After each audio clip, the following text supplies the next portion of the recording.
Dharmabytes is brought to you by Free Buddhist Audio, the Dharma for your life. Our work is funded entirely by donations from our generous listeners. If you would like to help us keep this free, make a contribution at freebuddhistaudio.com/donate. Thank you, and happy listening.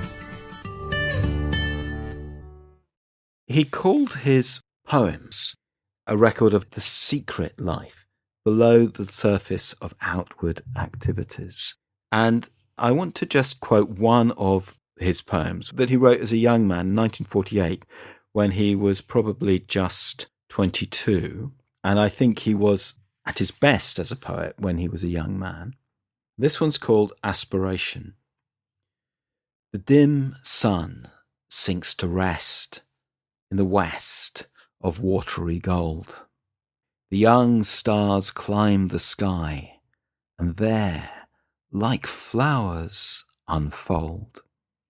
In the first of purest night, petals of purest light. So may my heart unfold, when the suns of the world have set. In the vast forest of the void, wisdom with mercy met.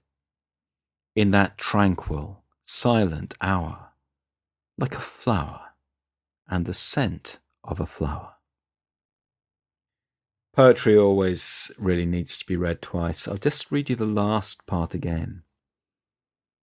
Wisdom and mercy met in that tranquil, silent hour, like a flower and the scent of a flower. So the idea is that wisdom is the flower, mercy, which I think is a synonym for compassion, is the scent of the flower, the scent of wisdom.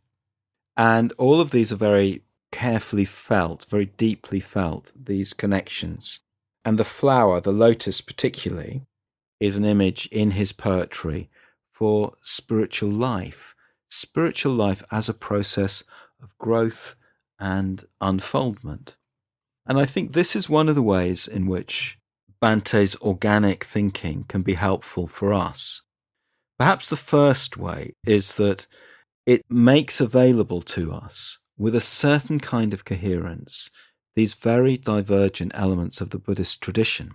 I think people in Triratna rather take this for granted. We assume that you can respond to the Bodhisattva ideal and that you can practice and be inspired by the example of the Buddha as we find him in the early Buddhist scriptures, without there being any particular tension or problem about that. But let me tell you, people in some Buddhist traditions do find it problematic. And so Sangharakshita's capacity to find a holistic way of engaging, an organic way of engaging with the whole Buddhist tradition, has enabled people like me to do something following on from him. We hope you enjoyed today's Dharma Bite. Please help us keep this free. Make a contribution at freebuddhistaudio.com/donate. And thank you.